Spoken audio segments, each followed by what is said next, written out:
Right, so really good to meet you, Chris. Basically, I'm really interested in this paper, and I'd love to talk to you about it, and I have a couple of questions about it. But first of all, would you like to say something about, well, a couple of things. Who you are. You are a psychologist in this field, so you're a Yeah. rare breed, and why you got into studying something like orc racism.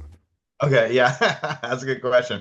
So yeah, I'm Chris Ferguson. I'm a psychology professor at Stetson University. I'm also a licensed psychologist here in the U.S. And I've also been, a D&D player for many decades. I started playing when I was probably like 11 or 12 or something like that, which would have been in the early 80s, just to put that into some perspective. So long time gamer. Still play all the time. I love Dungeons and Dragons. So obviously this is kind of a topic that's near and dear to my heart.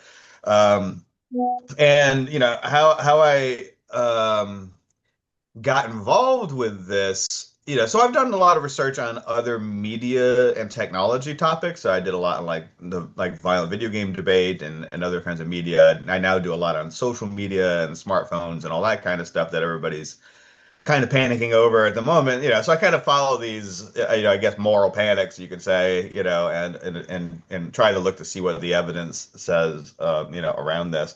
So I kind of got interested in this topic. I mean, obviously I'm a D&D player, so that was part of the interest. But there was this debate that started in the probably late 2010s of this kind of like like racism in D&D, and was it racist to portray, monsters like orcs as if they were inherently evil?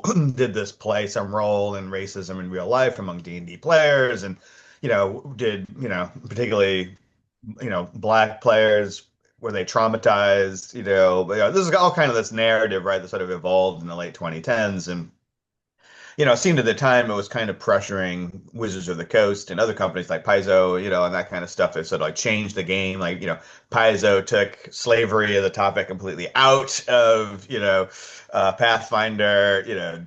D&D was kind of, sort of trying to figure out how to get rid of these like racial adjustments, and I like, everybody was kind of like trying to capitalize on this particular like very progressive leaning, moment in D&D. But of course, there also was a lot of pushback from a fair number of there's a division in the among the players. Some players supported it, some players didn't support it.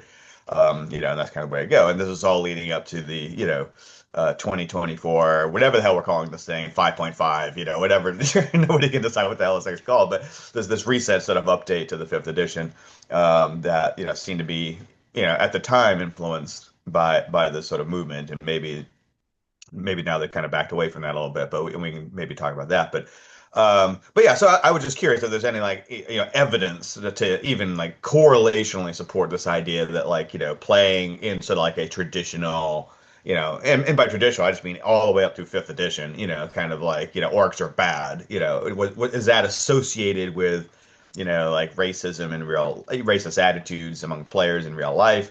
And also, did like people care? Like, was there like what proportion? Was there a consensus among players or just people in general that talking about orcs as if they're inherently racist? Was there this perception that this was an offensive, or a racist, sort of thing? And did it matter if the person, who was observing this was white or black or whatever, were these kind of like racial differences that, in perception. So just kind of like trying to like look at this narrative that this is like bad because it's racism and that black people don't like it. That was kind of like the narrative that, to simplify it, to come out of the 2010s. And I just want to see if that was true, basically, or what the evidence was for that sort of thing. So that's kind of where I got into some of this. Okay, thank you for that. That's very clear. And so, a couple of things I wanted to say to help anyone watching this to understand what the research was about and how it was conducted. So, you had three hypotheses, which I've highlighted here. So, what you wanted to know if greater hours spent playing D&D would be associated with greater ethnocentrism. Is it fair to say ethnocentrism is kind of a vaguely synonymous with racism, effectively? My Yeah. race is the best. Yeah, that's exactly what it is. It's a component of racism. Yeah. So it's sort of the perception that I'd rather spend time with people of my race, that I like people of my race more than I like people of other races, that kind of stuff. But yeah, my race is the best race, kind of that's that sort of thing. Yeah. Yeah, and this was done by survey as well. So people ask questions about, about racism and how they felt about people in other races to measure these kinds of constructs. The other two hypotheses were that people of color would be more likely to see the portrayal of orcs as evil, as being racist. And I'm going to read the bit that you've actually put in from Mhm. D&D. I don't know which edition it was actually from D&D, but which describes orcs. Maybe you know off the top of your Yeah. head. Um, It was the original fifth edition. Yeah, my memory was I forget which book it came from specifically, but whether it was like the Monster Manual or some other supplement, I don't remember. But it was yeah what year did it come out? I forget. But the original fifth edition, not the 2024 update. Yeah, so and I might as well read that now just because you're on the topic. So the quote is most orcs have been indoctrinated into a life of destruction and slaughter.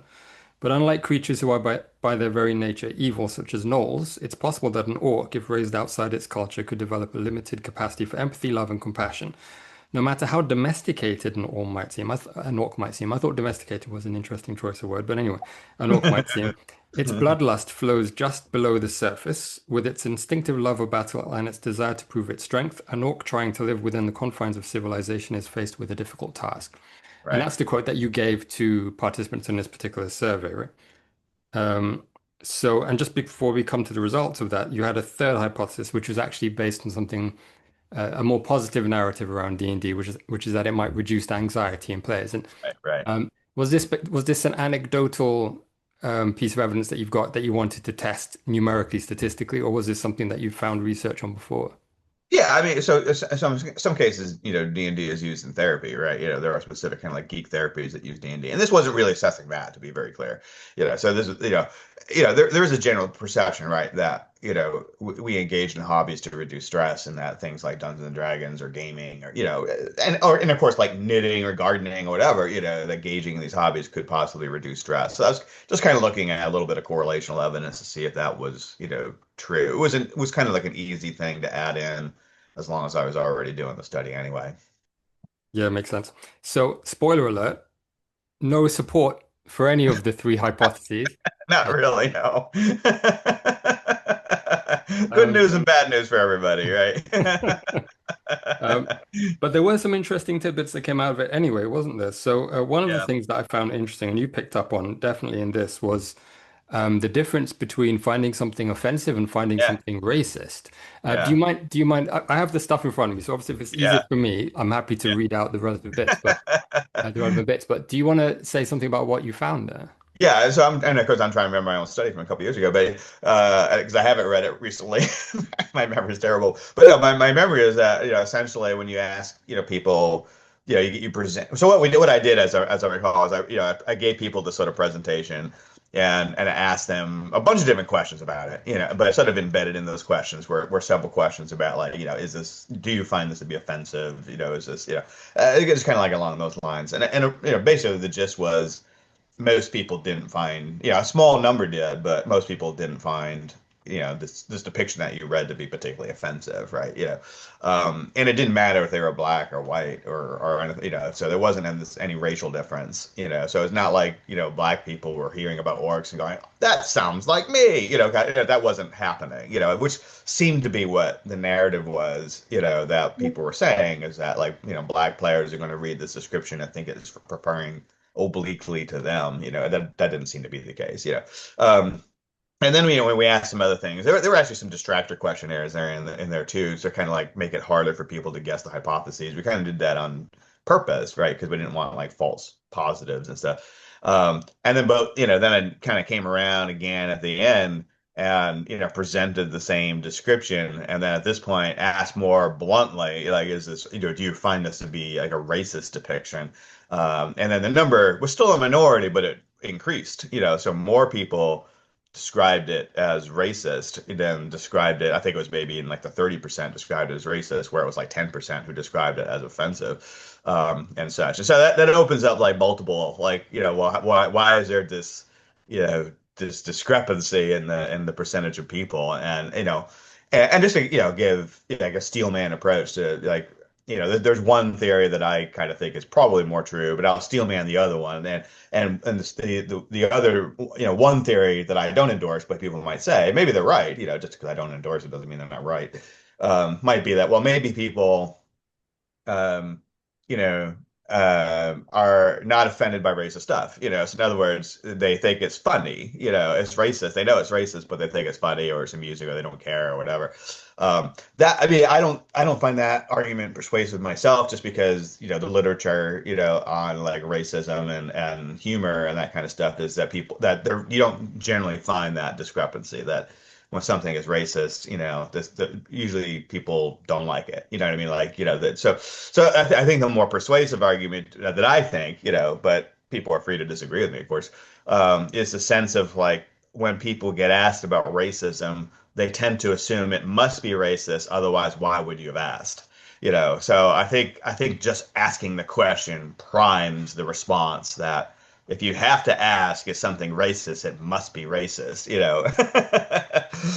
So I think that's why, there was a discrepancy in the scores. But in both cases, it was a minority of individuals who sort of, endorsed it in either case. And black or, other non-white participants were no more likely to endorse either it being offensive or racist than were whites. That was sort of I think my memory is that women were slightly more likely than men to be sort of like offended and that sort of stuff. And interestingly enough, people that were basically high in trait aggression were also more likely to endorse the like offensive, racist, stuff, which was kind of interesting. Particularly in like the 2020 context, and this study was actually like the data were collected like around probably 2021 or something of that sort. So there was like a lot of like the accusations of racism were flying at the time. You know what I mean? And so there was this like so some people that were more skeptical maybe were kind of raising this issue. Well, maybe some of these accusations of racism are themselves aggressive. You know what I mean? Like the people are trying to destroy other people with spurious accusations and so I don't know, maybe this sort of fits in there a little bit that like it was the more like not exactly psychopathic but certainly more highly aggressive individuals that actually were more likely to endorse the idea that these depictions were negative in one way or another. So yeah. It's really interesting. I was really surprised when I read the difference. So it was 34% who agreed with the statement that they found the depiction to be racist. It was 10.2% who said it offended them. And so I remember the priming argument that you bring up is utterly logical, obviously, because why would you say, is this racist if it's not? It's a very weird, it's such a loaded Yeah. question. But what if there's another potential explanation as well, or maybe not an alternative, but an additional one, which is when people think of orcs, they're not thinking of orcs as real beings within a real context. And as soon as you use a word like racism, suddenly you thrust people's brains back into the real world where racism does exist and is problematic. And then when people reread or think again about a description that they've just read and they apply it to anyone or any group in the real world, suddenly, of course, this Yeah. is a racist depiction. So I wonder if it's something about kind of pulling people out of the game frame that they may have been in and answering these questions initially Hmm. about orcs, which are these Yeah. fictional beings, and having them consider, because in one sense, objectively speaking, it is a racist depiction. Yeah. You know, Yeah.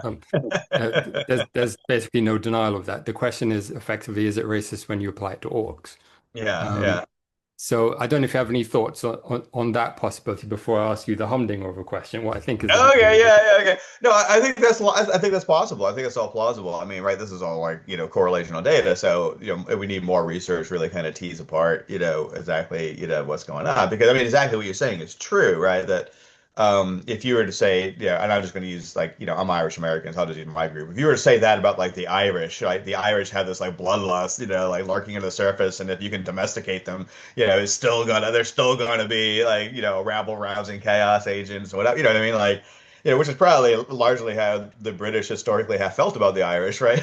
Probably not, the Irish have sometimes been the target of some prejudice, as we all know, including in the US, right? But yeah, I mean, so that's true. But there is this kind of like weird heuristic in a way, or like heuristic value of like something can be racist, in the real world because it's falsely attributed to groups, right? You know what I mean? So if you say group X is less intelligent, more barbaric, and less evolved, right? Well, we know that's not true, right? In the real world, right? That all groups are capable of barbarism in equal amounts, and intelligence doesn't to my, I know there's some controversy, but I would say intelligence doesn't vary very much by race, and this kind of stuff, at least not in a biological sense. So I mean, I think that, when you apply these descriptors to the real world, we know that like, Black Americans and white Americans and, Latino Americans are, we may have some cultural differences, but underneath the surface, we're all human and we're all part of the same race, in a, species sense, you know what I mean? And we're more similar than we are different. There may be some superficial differences, but in the context of the D&D world, I mean, the stuff can be true, right? You know what I mean? Like it may indeed be the case that orcs are inherently savage, monstrous, bloodlust creatures because it's a fantasy world and the fantasy authors decided to make them so, which is the case with, this goes all the way back to Tolkien, right? With, Lord of the Rings and all this sort of stuff. And actually orcs go further back than that. They were part of actually Irish folklore, right? Where, so I mean, it's fantasy. So you can apply these characteristics to monsters in a fantasy world and it be true, which means that describing, gnolls as inherently evil isn't necessarily racist if it's true. They're monsters, right? They're not Black Americans. They're not Latino Americans, whatever. So I mean, that is kind of hard to navigate in a way. Like I think you're right. They're probably like sort of asking the question bluntly, sort of invites people to like start to make this sort of real world versus fantasy world comparison. And I think that's been like the heart of the debate, is a sort of sense of like, can we make this distinction? Which is what I'm actually kind of trying to do here, right? Is saying like just because you say like a particular group of things are inherently evil in fantasy, that could be heuristically true in that fantasy world without that necessarily meaning anything that we should do the same application in the real world to real human groups, right? So I don't know, but I think it's like struggling with that, fantasy real differentiation that has made this argument or this debate, as heated as it has been, because people are sort of making that argument that the distinction is minimal, and other people are making the argument that, which is kind of where I fall, that this distinction actually is pretty major, and that they don't necessarily cross over. That's really interesting. That is kind of the crux of the argument, isn't it? It Yeah. is how far apart is fantasy from reality, Right. Yeah. or do they overlap? Um, and obviously, I don't have an answer to that question at all. So, Yeah. uh, one of the things that interests me, though, about fantasy generally, and th this is a hard question because I'm trying to come to an answer to this, which is why we need to have, well, not need, why so many tabletop role-playing games, speaking to you as a gamer here rather than as a Yeah. psychologist, why they need and so often have such sharp distinctions between good and evil that cut even across races in the Yeah. first place. So why, I mean, we have plenty of modern narratives and films and fiction where we don't need orcs and things like that to make a really interesting story. So it can't be just for Yeah. narrative. Um, there's something else, and the closest I've come to an explanation is it gives license for people to attack things without thought. Um, Yeah. Murder hobos. Yeah. effectively, yeah, I wonder if, because it did grow out of wargaming. So I Yeah. wonder if there's a part of it which is we need to have evil races so that people can just fight them. Yeah. Because, I mean, a whole section of D&D is devoted to combat, always Right. has been, as are most TTRPGs, not all of them, but Right. most of them. So that they have combat games within the wider role-playing scenario there. So I wonder if we took out any sort of concept of a race in a fantasy world or a TTRPG setting where there is this sharp distinction that race or that group is evil, Mhm. would the game be poorer for it in terms of combat gameplay? Yeah. I don't know that necessarily would, but I mean, I think like the magic, if you will, of D&D or other similar role playing games, right, is you can play the game either way, right? So you as the DM, if your players are interested in this, right, can construct, and I think and one of the games that I ran for a little while was essentially kind of like the loosely based on like Heart of Darkness in a way, right, which is kind of the sense of like it actually was a version of Out of the Abyss that sort of like, put it in a much more nuanced, sort of exploration of the Underdark and, the sort of sense of like, yeah, I mean, like the things you think are the bad guys may actually be more nuanced, and the things you think are the good guys may actually have more darker motive. Yeah, the sort of sense of like, nobody's fully good and nobody's fully evil, and that your perspective can change if you just sort of think about it a little bit. So I mean, I think it's possible to do a fully compelling game, that still is going to have combat and killing. You're still going to end up, I mean, Hearts of Darkness and, or, Apocalypse Now, essentially, still the main characters, who are wrestling with these philosophical questions still kill, I mean, so the combat's still there. It's still a war movie. Or, both sort of focuses on the horrors of, the Belgian Congo and that kind of stuff. So I think you could still have that compelling argument while inviting your players to kind of ask these philosophical questions. And if you have a very like philosophical, mature group of players, and I don't mean to imply that, players who don't want this are immature or anything, but if you have a group of players who want that and want to grapple with that, right? Same thing in movies. We have movies that like, everybody, dark heroes, right? Anti-heroes, nuanced characters where both sides have good and bad, and you can kind of grapple with that, for a little bit. Or you could just have the bad guys. You got Star Wars, where the stormtroopers are bad. You can just shoot them without a single thought, which they do. Again, they've heard, they just mow them down, and nobody bats an eyelash. You know what I mean? Like all the heroes just kill dozens of these dudes, and even like Luke, who's just like literally off the farm, whatever the hell it was kind of a far, but sand dunes or whatever. He's like what's supposed to be like an 18-year-old kid. He's never done anything, other than working his uncle's, whatever the hell that droid, whatever that thing was that, he's done nothing, right? And all of a sudden he's shooting stormtroopers everywhere, blowing them up in their spaceships. No thought whatsoever, no, like, I just killed a bunch of people. I need to grapple with that. Like, just never comes up. You know what I mean? So, but that's a compelling narrative too, So, I mean, I think that, I mean, I think there actually is something to the idea, like the good versus evil narrative is kind of a archetypal narrative because we see it come up so often, right? It's in fairy tales, it's in the Bible, it's and other religious texts, and then it comes up in, of course, movies like Star Wars, all the, cowboys and Indians, North versus South, all that kind of stuff is all like good versus evil. Now we can kind of say like, well, maybe some of that's artificial, portraying the Indians as the bad guys is kind of racist, whatever. So there are these kind of pushbacks against it, and a lot of that is fair. But I do think that the good versus evil is compelling. But I also agree with your point. I mean, it also makes it like mechanistically easier for probably most players. You kind of think of like, I started playing when I was 11. I wasn't at 11 ready to grapple with like the nuances of warfare and, the idea that both sides might have a point, right? It's easier to think of like World War II, Nazis versus everybody else, versus as opposed to like World War I, where you kind of think like, well, I don't know, maybe everybody kind of contributed to that one. Maybe the Germans were a little bit worse than the others, but they weren't Nazis yet, you know what I mean? So, you know what I mean? Like, I think that's why like World War II is more compelling as a narrative than World War I. Of course, more people died in World War II too, right? But I mean, the Nazis and the Japanese government and the Italian fascists, are just obviously the bad guys, right? It's just so clear. There's no defending them, you know what I mean?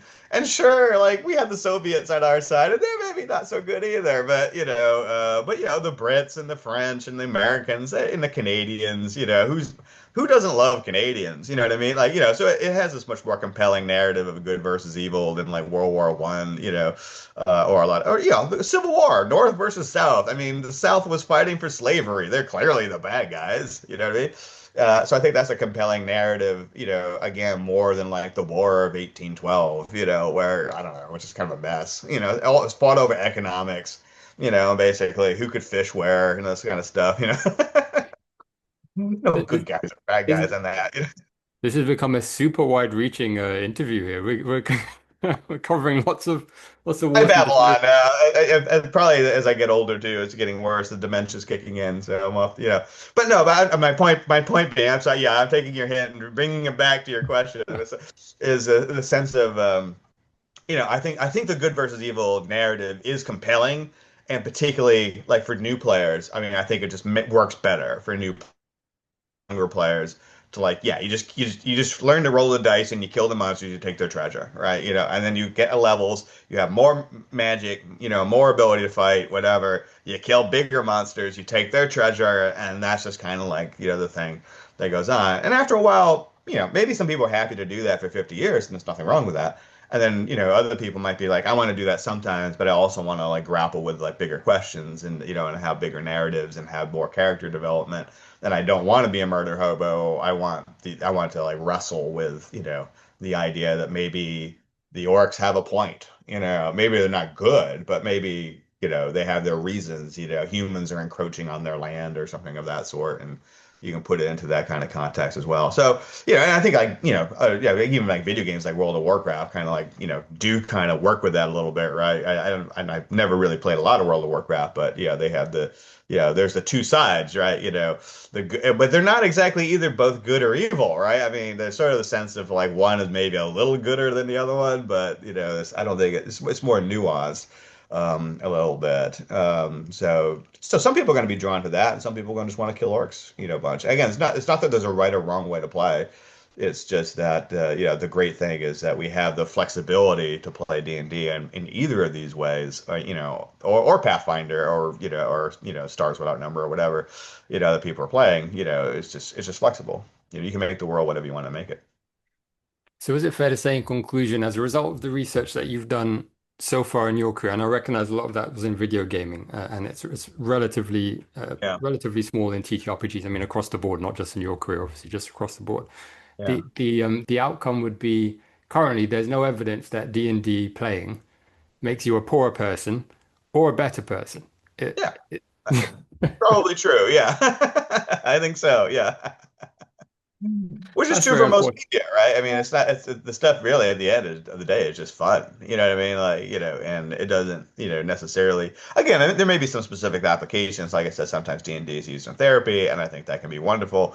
But in general, I say yes. I mean, it's just the same as video games or rock music or comic books or everything else people worried about is it doesn't make you a saint or necessarily like a lot smarter or anything of that sort, but it doesn't do the horrible things that people think. It doesn't make you a school shooter or, a horrible person or a racist or whatever else. So yeah, you can go back to your Paizo game where you're have slavery and you're fighting the slavers, which was always I never understood. That was always the point. I think of the the Paizo games was the slavers were bad. You know what I mean? So you remove that. You weren't like in the game wasn't in favor of slavery. I mean, it was it was actually they were the bad guys, but well, whatever, so Um, Chris, that was really, really super clear. I really appreciate that. And I really appreciate this piece of research you've done as well. It's really nice to have data around this topic where there's quite a lot of stuff which is not data driven.